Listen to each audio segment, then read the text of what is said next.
उत्तर प्रदेश में भाजपा ने 8 सीटों पर उम्मीदवारों का ऐलान काफी दिनों से नहीं किया था, लेकिन बची हुई इन सीटों में से अब 7 सीटों पर उम्मीदवारों का ऐलान कर दिया गया है। ये सीटें हैं गोरखपुर, देवरिया, संत कबीर नगर, अंबेडकर नगर, जौनपुर, भदोही और प्रतापगढ़। भाजपा ने गोरखपुर सीट से भोजपुरी और हिंदी फिल्मों के स्टार रवि किशन को उम्मीदवार बनाया है। संत कबीर नगर में जूता चलाने वाले सांसद शरद त्रिपाठी का टिकट काट दिया गया है और उनकी जगह निषाद पार्टी से भाजपा में शामिल हुए गोरखपुर के सांसद प्रवीण निषाद उम्मीदवार बनाए गए हैं। शरद त्रिपाठी के पिता और यूपी बीजेपी के पूर्व अध्यक्ष रमापति राम त्रिपाठी को भाजपा ने देवरिया से प्रत्याशी बनाया है। जौनपुर से पार्टी के सांसद केपी सिंह टिकट बचाने में कामयाब रहे हैं। भदोही से रमेश बिंद उम्मीदवार बने हैं।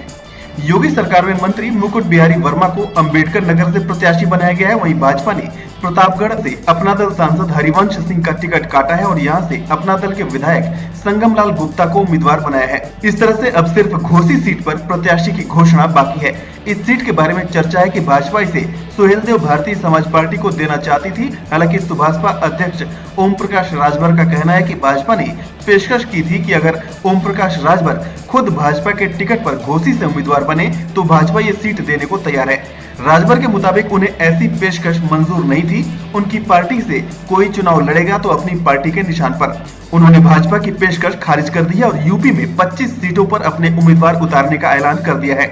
हालांकि भाजपा ने जिस तरह से इस सीट पर अभी तक उम्मीदवार का ऐलान नहीं किया है, उससे साफ है कि अभी भी बातचीत चल रही है। लेकिन आखिरी फैसला क्या होता है, जानना दिलचस्प होगा कि क्या भाजपा सुभाषपा को पूरी तरह से घोसी की सीट देती है या नहीं।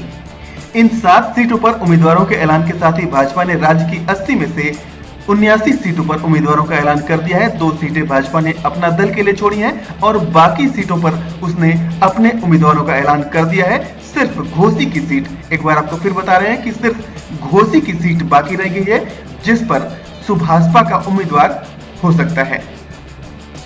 तो इस रिपोर्ट में फिलहाल इतना ही। अगर आपने अभी तक इस चैनल को सब्सक्राइब नहीं किया है तो सब्सक्राइब कर लें ताकि इस तरह की खबरें आपको लगातार मिलती रह सकें।